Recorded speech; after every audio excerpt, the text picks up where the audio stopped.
और एक बार फिर से बात rising Rajasthan global investment summit की करेंगे, जिसके तहत भरतपुर की द ग्रैंड बरसो रिजॉर्ट में जिला स्तरीय इन्वेस्टर्स मीट का आयोजन किया गया, जिसमें 1446 करोड़ रुपए से अधिक के निवेश के एमओयू हुए हैं, जिनसे करीब 6000 से ज्यादा लोगों को रोजगार मिलने की संभावना है। इन्वेस्टर्स मीट में मुख्य अतिथि जल संसाधन मंत्री एवं जिला प्रभारी मंत्री सुरेश सिंह रावत रहे। इसके साथ ही जनप्रतिनिधियों, उद्यमियों समेत प्रशासनिक अधिकारी भी इस सम्मेलन में पहुंचे। तो भरतपुर में जिला स्तरीय इन्वेस्टर्स मीट का आयोजन किया गया। राइजिंग राजस्थान के तहत पूरे प्रदेश में जिला स्तरीय राइजिंग राजस्थान इन्वेस्टर्स समिट हो रहे हैं और उसके बाद दिसंबर में बड़ा भव्य इवेंट राइजिंग राजस्थान का होगा।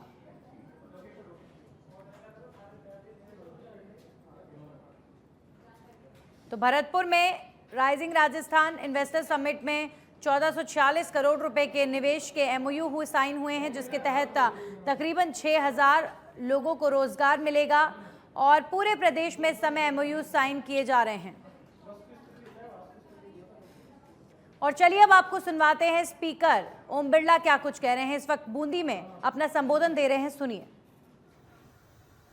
जिनकी कठिनाइयां, चुनौतियों का समाधान नहीं होता, वो कार्यकर्ता से बड़ी अपेक्षा है, आकांक्षा से आता है कि ये भारतीय जनता पार्टी का कार्यकर्ता है, ये मेरी अपेक्षाओं को पूरा करेगा, मेरी आकांक्षाओं को पूरा करेगा, मेरी चुनौतियों को समाधान करने का प्रयास करेगा। और इसीलिए हम सबको मिलकर एक ही काम करना है। जो हमारे पास आता है,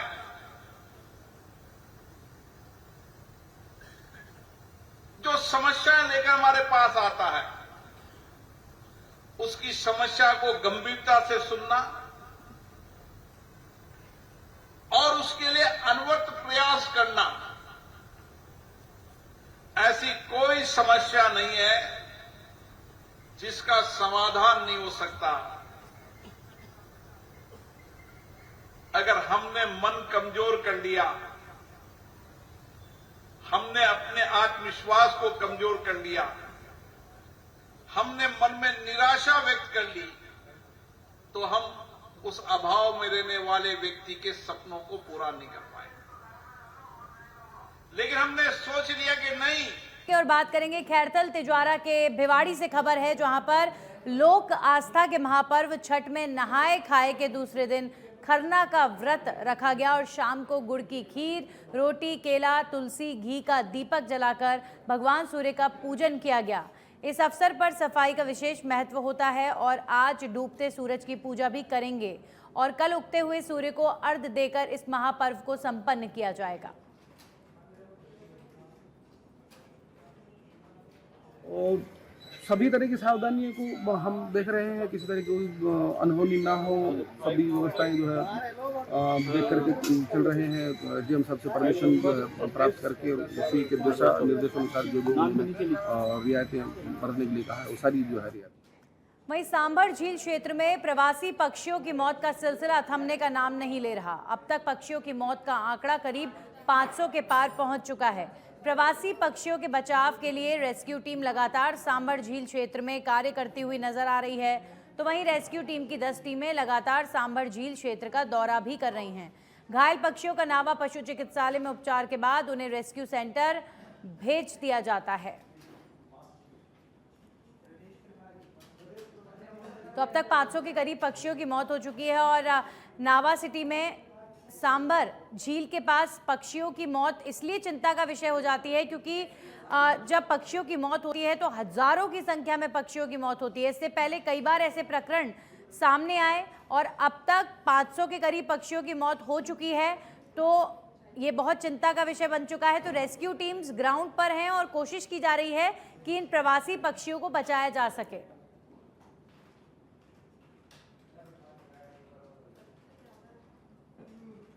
तो आप देखिए किस तरीके से रेस्क्यू टीम एक जिस पक्षी की स्थिति खराब है, जो बीमार हालत में है, उस पक्षी को खिलाते नजर आ रहे हैं। और कई बार सांभर झील क्षेत्र में ऐसा प्रकोप भी देखने को मिला है कि एक साथ हजारों पक्षियों की मृत्यु हो जाती है। अब खबरों में आगे बढ़ेंगे और बात करेंगे प्रतापगढ़ के केसरपुरा गांव से। खबर है जहां पर युवक ने अपने पड़ोस में रहने वाले बुजुर्ग की डंडे से पीटकर हत्या कर दी। बुजुर्ग रात में अपने ही घर के बाहर सो रहा था, तभी युवक आया और उसने सोते हुए बुजुर्ग को डंडे से पीटना शुरू कर दिया, जिससे उसकी मौके पर ही मौत हो गई। परिजनों ने इस बात की सूचना पुलिस को दी, जिसके बाद पुलिस की टीम मौके पर पहुंची और शव को अस्पताल ले जाया गया है, जिसके बाद शव को जिला अस्पताल की मोर्चरी में रखवाया गया है। फिलहाल पुलिस ने मामला दर्ज कर आरोपी को गिरफ्तार कर लिया है। तो एक बुजुर्ग की दर्दनाक मौत। आज सुबह सूचना मिली थी केसरपुरा गांव में एक व्यक्ति की मृत्यु हो चुकी है और जानकारी ये भी प्राप्त हुई कि उसकी किसी व्यक्ति ने लठ मारकर हत्या कर दी है, जिस पर हम तुरंत मौके पर पहुंचे थे। मौके पर जाने पर पता लगा कि मोहनलाल पिता अम्बालाल उम्र 50 साल निवासी केसरपुरा की, उसके ही पड़ोसी राजवन पिता छगनलाल भील निवासी केसरपुरा ने लठ मारकर हत्या कर दी है, जिस पर अविलंब ग्रामीणों के सहयोग से शव को जो है मोर्चरी शिफ्ट करवाया गया।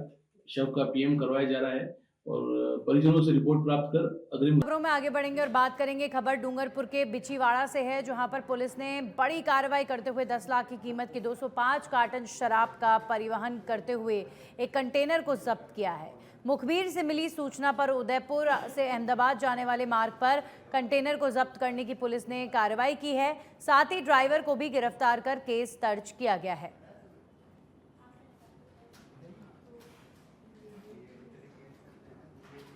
और इसी बीच जोधपुर से खबर आ रही है, अनीता चौधरी हत्याकांड मामले को लेकर बड़ा अपडेट। सुमन उर्फ सुनीता को कार्यपालक मजिस्ट्रेट कमिश्नरेट जोधपुर के समक्ष पेश किया गया है।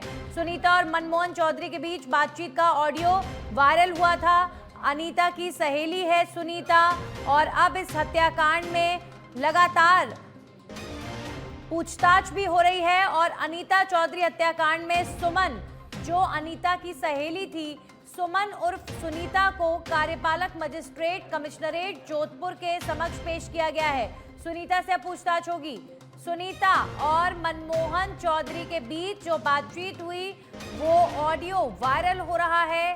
अनीता की सहेली है सुनीता और अनीता की मौत के पहले आशंका भी जताई जा रही थी कि अनीता चौधरी की हत्या की जा सकती है। तो आखिर क्या है पूरा मामला, और एक के बाद एक जो मामले की परत दर परत खुलासे हो रहे हैं, उससे यही साबित होता है कि कहीं ना कहीं ऐसे कई सारे तथ्य हैं जो छिपे हुए हैं और बाहर आने की जरूरत है।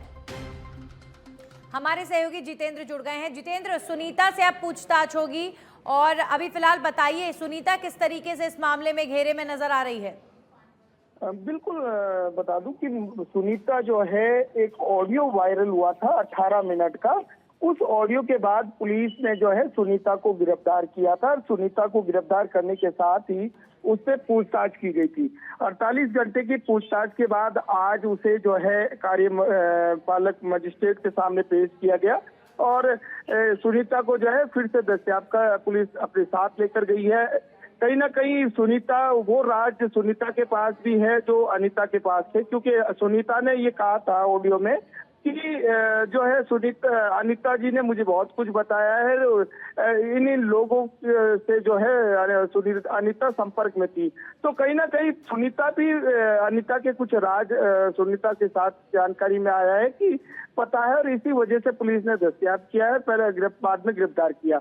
अब जिस तरीके से सुनीता से पूछताछ की जा रही है, यानी पुलिस अपनी अगली कड़ी को जोड़ने का प्रयास कर रही है, क्योंकि मुख्य आरोपी तो अभी मिला नहीं है, गुलामुद्दीन फरार लग रही है। इस मामले को लेकर पुलिस भी खुलकर पब्लिक के सामने जो भी सुराग मिल रहे हैं वो रिवील नहीं कर रही है।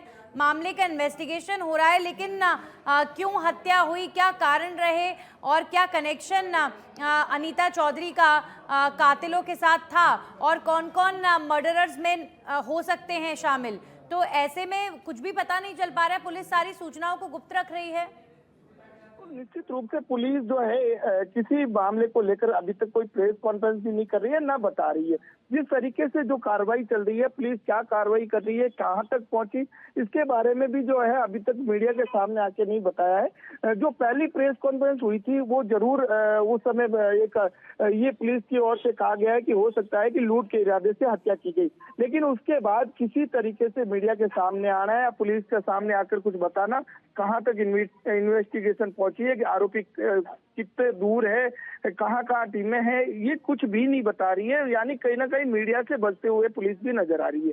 दूसरी ओर जिस तरीके से जो सुनीता है, सुनीता को जो पूछताछ के लिए गिरफ्तार किया गया है, कहीं ना कहीं सुनीता से भी जो है राज खुलवाने के प्रयास किए जा रहे हैं, लेकिन मुख्य आरोपी जब तक नहीं पकड़ा जाएगा, जब तक गुत्थी जो है उलझी हुई रहेगी, सुलझने का नाम नहीं ले रही है। सुनीता जो है अनीता चौधरी की सहेली, जिसे अनीता के सारे राज पता हैं, सुनीता का किसके साथ बातचीत का ऑडियो वायरल हो रहा है? क्या सुनीता अनीता की फिक्र कर रही थी? क्या उसके लिए कंसर्न थी, डरी हुई थी? निश्चित रूप से जो 18 मिनट का ऑडियो वायरल हुआ था वो सुनीता अनीता के पति मनमोहन चौधरी से बात कर रही थी, जब 27 तारीख को अनीता गुमशुदा हुई। यानी 28 का वो ऑडियो था जिसमें वो ये बता रही है कि हो सकता है कि अनीता को उठाने में या अनीता को जो है गायब करने में इन लोगों का हाथ हो सकता है, जिसमें मुख्य रूप से जो नाम सामने आया था वो तैयब अंसारी का नाम सामने आया था। उसके अलावा कई सफेद पोश और कई और लोगों के जिक्र उस ऑडियो में था, लेकिन सुनीता का जब इस ऑडियो आने के बाद सुनीता को अब गिरफ्तार किया गया है। तैयब अंसारी ऑलरेडी जो है पुलिस की गिरफ्त में है, पुलिस जो है उससे भी पूछताछ कर रही है। सुनीता और तैयब अंसारी को आमने सामने बिठा के भी पुलिस पूछताछ कर चुकी है, लेकिन सूत्रों की देखने वाली बात होगी कि इस मामले की इन्वेस्टिगेशन कहां तक पहुंचती है। शुक्रिया। और अब बड़ी खबर का रुख करेंगे। कोटड़ी से बड़ी खबर आ रही है। कोटड़ी एसबीआई बैंक के बाहर उचक्का ले उड़ा 5 लाख रुपए। कोटड़ी थाने के 200 मीटर पर इस वारदात को अंजाम दिया गया। सीसीटीवी कैमरे में कैद हुए बदमाश बैंक से 5 लाख रुपए निकाल कर बाइक की डिग्गी में बैग रख रहा था पीड़ित, और पीछे से आए एक युवक ने डिग्गी से बैग निकालकर फरार हो गया। 1 महीने में कोटड़ी एसबीआई बैंक के बाहर की ये दूसरी घटना है। मामले की जांच में जुटी है कोटड़ी पुलिस।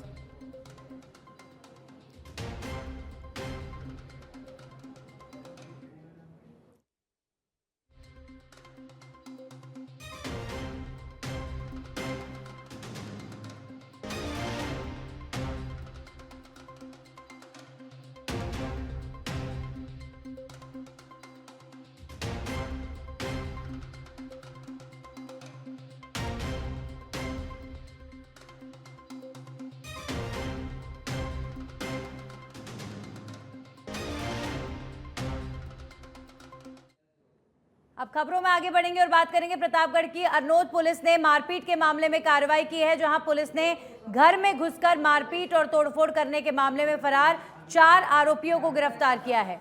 दरअसल आरोपियों ने एक घर में घुसकर तोड़फोड़ की थी और घर की 2 महिलाओं को बंधक बना लिया था। फिलहाल पुलिस पूरे मामले की जांच कर रही है।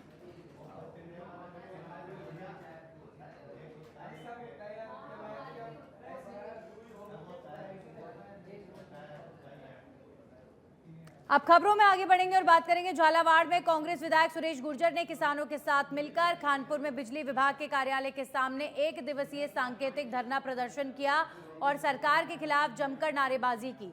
इस दौरान उन्होंने कहा कि अघोषित बिजली कटौती के चलते फसलों की समय पर सिंचाई नहीं हो पा रही है, तो वहीं सरकार की ओर से किसानों को बुवाई के लिए आवश्यक डीएपी खाद नहीं मिल पा रही है, जिसके चलते उन्हें परेशानियों का सामना करना पड़ रहा है। इस दौरान कांग्रेस कार्यकर्ता भी मौजूद रहे।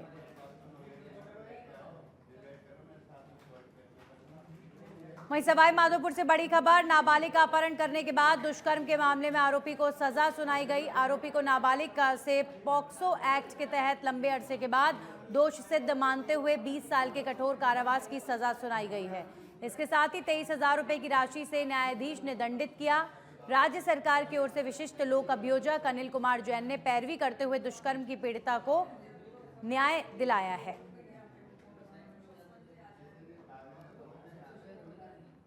ये 19 से 18 की घटना है। पीड़िता को अपहरण कर दुष्कर्म करने का आरोपी है। पुलिस थाना खंडार का मामला है। इसमें आरोपी जो राजेंद्र पुत्र मीठालाल निवासी गंडावर पुलिस थाना खंडार है, आज इसको न्यायालय ने दोषित मानकर 20 वर्ष के कठोर कारावास व 23,000 रुपए के अर्थदंड से दंडित किया। ये